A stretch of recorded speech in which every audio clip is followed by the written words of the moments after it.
تعالوا بينا نعمل النهاردة احلى رز بلبن. بصوا طبق بقى ورز بلبن وش مكرمش كده وكريمي، والطعم تحفة يا جماعة زي بتاع المحلات بالظبط.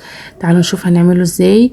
النهاردة عاشورة، الناس بتعمل بقى كلها عاشورة، بس احنا ملناش فيها فقلنا نعمل بقى رز بلبن.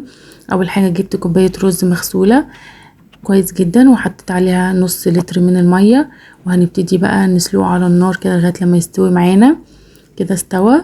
هحط بقى كيلو من اللبن، الافضل يكون سخن، وكوبايه كبيره من السكر او كوبايه الا ربع على حسب احتياجاتك انتي، معلقه كبيره قشطه، وممكن نزود كريمه. وبعد كده هنزود فانيليا، معلقه صغيره كده من الفانيليا، ويغلوا غلوتين معانا.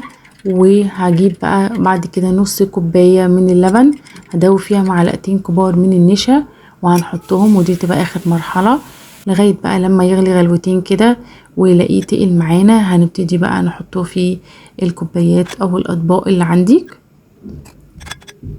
مش عايزه اقول لكم طعمه وريحته تحفه يا جماعه. كل سنه وانتم طيبين، ويا رب تكون الحلقه عجبتكم. لو اول مره تشوفوني ما تنسوش الفولو، والسلام عليكم ورحمه الله.